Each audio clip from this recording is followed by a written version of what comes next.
So the topic is failure to growth. When I was pitching my business 15 years ago, I don't know if I envisioned giving a speech on failure, but here I am. And so one of my favorite quotes that has become more and more of a favorite as I've gotten a little bit older and reflected a little bit more is by Joseph Campbell. And it is, "The cave you fear to enter holds the treasures you seek." And so that can mean a lot of different things for a lot of different people. And so I'll just go back to my biggest fear as a young man after I graduated college was I was scared I was going to be a complete failure. And not only a failure, but just general failing at things. And so when I think about the cave I feared to enter, it was a life of mediocrity, and it was a life that was encompassed by failure. And so I was willing to do anything to live an interesting life. I was willing to do anything to live a life worth writing about or reading about or anything that you can think of. And so every day at lunch, I would go home and I would stand on my head during my lunch break with a pad of paper next to me, and I was waiting for an epiphany. I was waiting for this great, amazing idea that I was going to have that was going to change my life. And so for about 3 months, I stood on my head at my lunch break, and nothing. Blood rushing into my brain, hoping somehow it would make me smarter. And basically what would happen every day is I would stand on my head for about 20 to 30 minutes. I would almost pass out. And so one day I'm standing on my head, nothing, no great ideas. I walk downstairs. This 2-liter bottle of salad dressing is nowhere to be found in my little townhouse. So I walk around, I'm looking everywhere, I'm opening every cabinet, I'm looking everywhere, I can't find it. 3 times I walk around. I even do another one where I'm opening my eyes as big as I can because maybe I just can't see it because I had too much blood in my brain from standing on my head. And then I think to myself, oh man, I'm gonna have to call my wife. I do not want to make this phone call. Nobody misplaces a 2-liter bottle of salad dressing. I must be blind. So I call her and I say, Genevieve, hey, did you take the salad dressing to work? She goes, no, I didn't take the salad dressing to work. I'm like, well, I can't find it. She's like, it's there, Greg. It's a 2-liter bottle. It's huge. You're going to be able to find it. I have looked everywhere. And she goes, well, maybe someone took it. I go, someone took salad dressing from our house. And she goes, I don't know what to tell you, Greg. Just call some people. I go, I'm not calling people. And she goes, I don't know what to tell you. Goodbye. Hangs up. So I'm like, out of spite, I am going to call some people. And it's going to be people that I know don't eat salad. And then I'm going to call her back and I'm going to tell her no one took the dressing. So I call this one guy. He's the guy you're probably thinking of. His name's Smitty. And I go, hey man, crazy question. Have you seen my salad dressing? And he goes, yup. Woke up this morning, was jonesing for it, hopped on my scooter, head over to your house, knew the code, came in, took it, now I'm crushing a salad. What? I go, bring it back. He goes, okay. But then I sit there and I go, what kind of man steals another man's salad dressing? But then there was another question, which was, what salad dressing is good enough to be stolen? I go, I am going to start a salad dressing company. This is my epiphany. So I call my wife back and I go, Smitty stole it. She goes, typical Smitty, told you so, took it. I'm going to start a salad dressing company. Dead silence.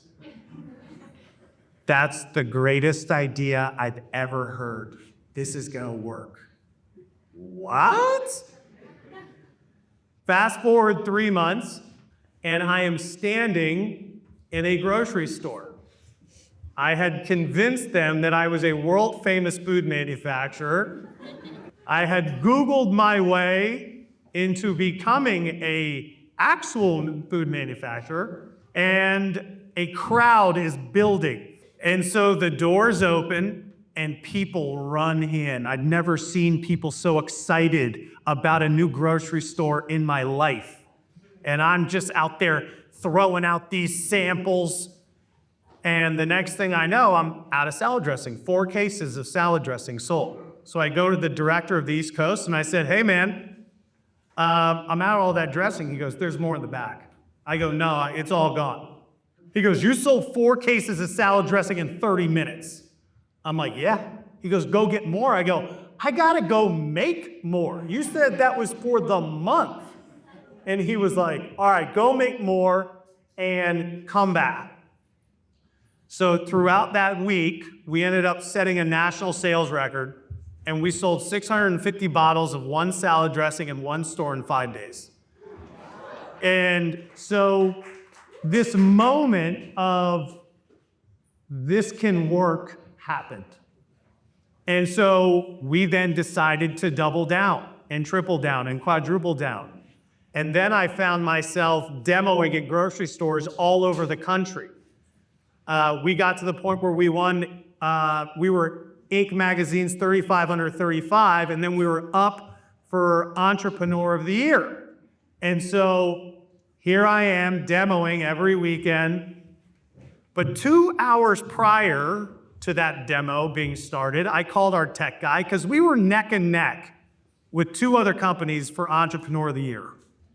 And in the beginning, in the morning, the results were pretty even. Everybody was kind of going head to head. But then this one vegan mayo company just took off like you've never seen before. And I'm like, huh, that's interesting. Like, I know the vegans are dedicated, but this seems a little excessive. I mean, the voting, I don't think there are that many vegans in the country.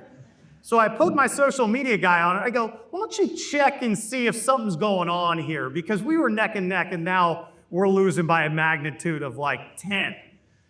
And so here I am, I'm hustling salad dressing, and I walk out into my car, check my phone, 68 voicemails, 118 text messages. I call my wife, I'm like, who died? What's going on? She goes, you did it. You're Entrepreneur of the Year. And I'm like, what? They're like, yeah, the vegan mayo company hired some tech company to illegally vote for them, and the social media guy tracked it down, and we're Entrepreneurs of the Year. And I'm covered in olive oil, sitting in a parking lot, holding a bag full of demo materials, and I go, this is what Entrepreneur of the Year feels like? Is anybody else going through this shit? When I started this, and I'm reading Inc. Magazine and Fast Company and Fortune and Forbes, I thought I'd be like flying on a private jet if I was the Entrepreneur of the Year. And here I am, slinging lettuce in a grocery store every Saturday and Sunday. And so the brand continued to grow. And we got a phone call from the world's largest food retailer that they wanted every product that we had ever made. We currently had about 4 in there, and they wanted all 26. So it would have doubled or tripled our business. And all we had to do was fly to their headquarters and lock in the marketing plan and the sales plan and the rollout plan. That's all we had to do. And so I send my brother, our head of sales, our chief marketing officer, the account manager we hired just for that account, and we gotta wow them. So we take the buyer to a football game, everything's great. We get field passes, we're watching NFL players run by, and so then they're having dinner. And at dinner, everybody's, wow, look how fast these guys are. They're so big and strong.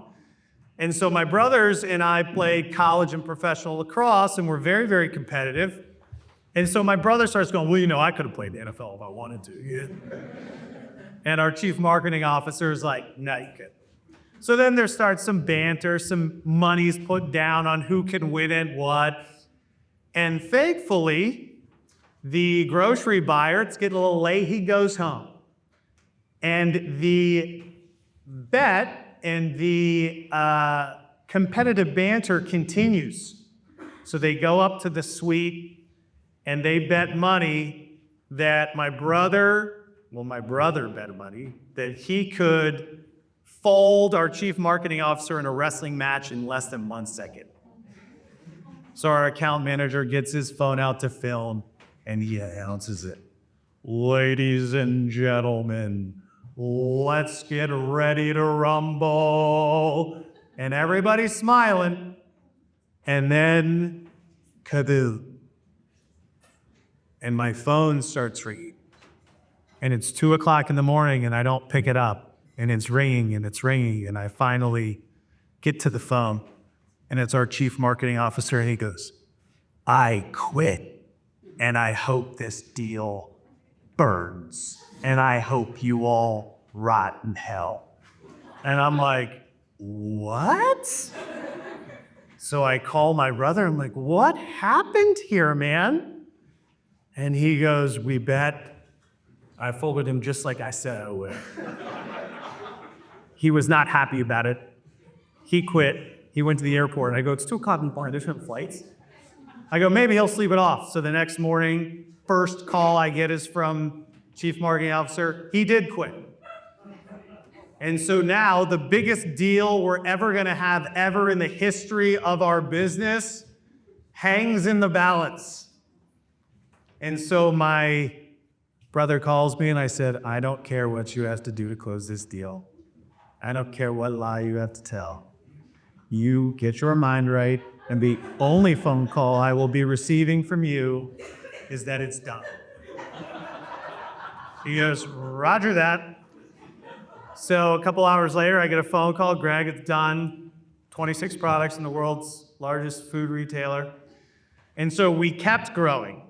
And so there was success, and there was growth, and there was success.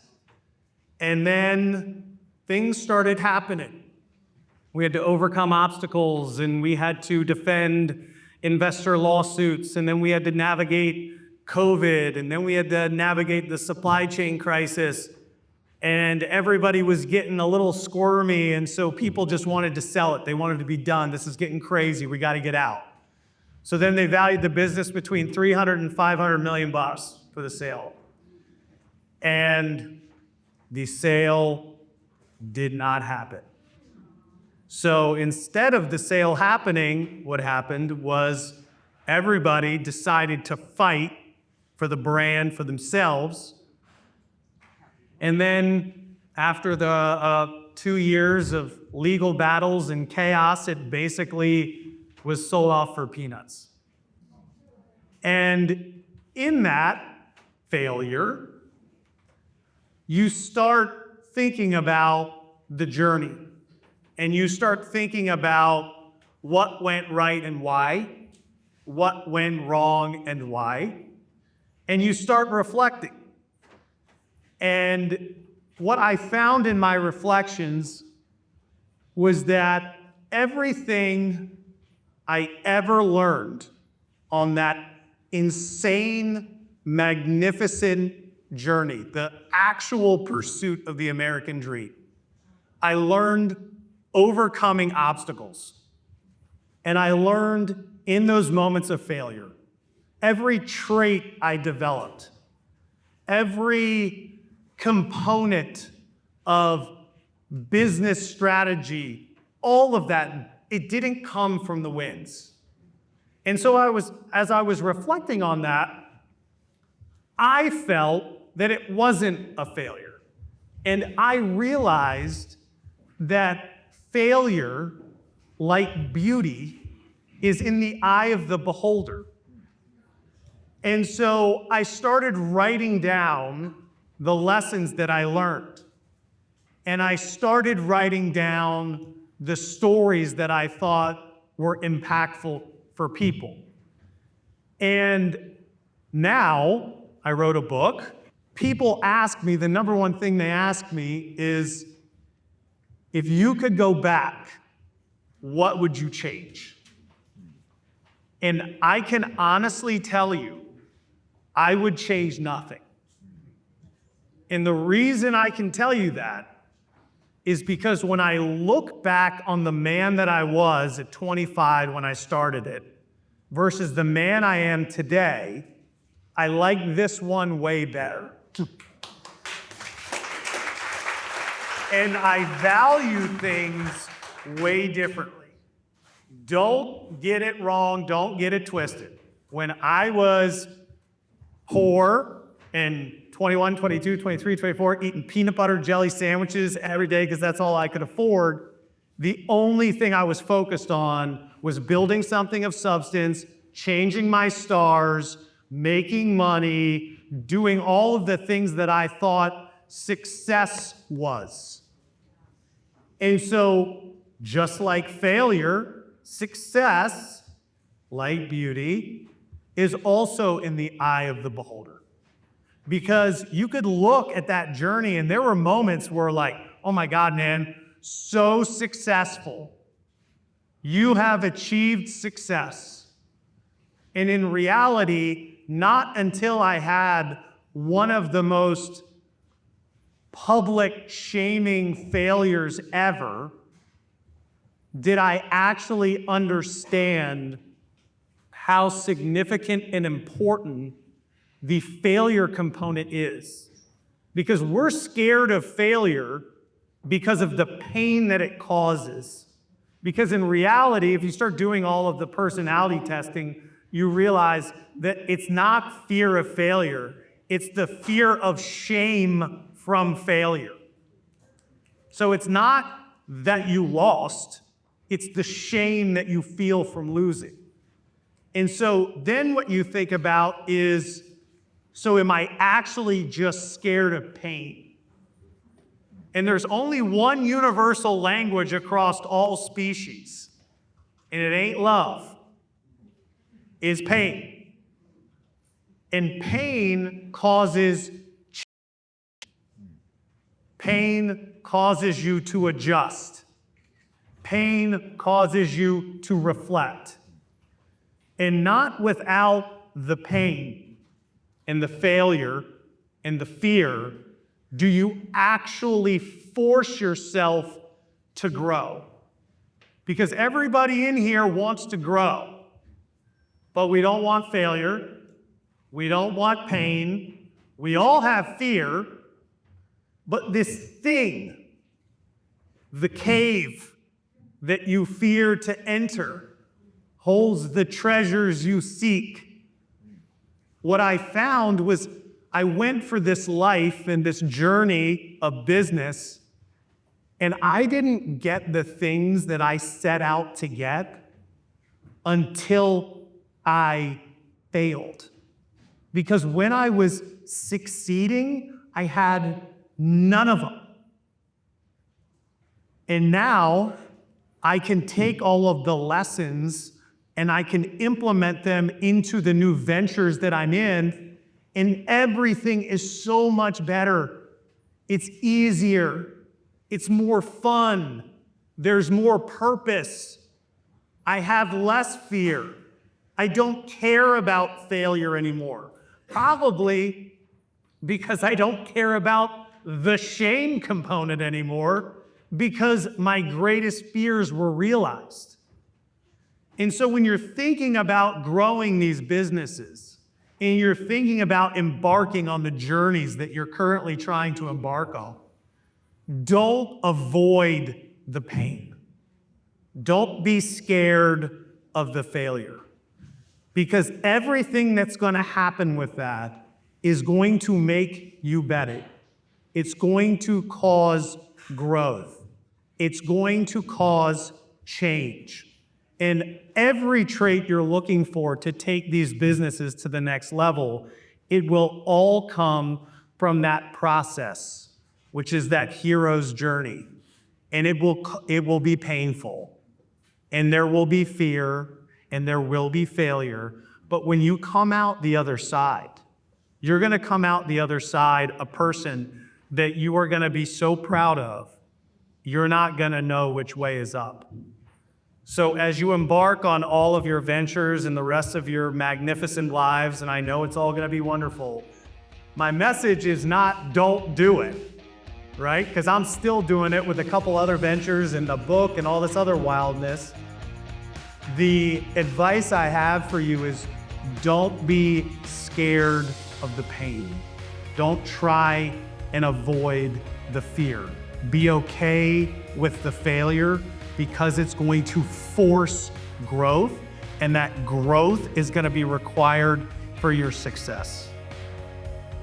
That's what I got.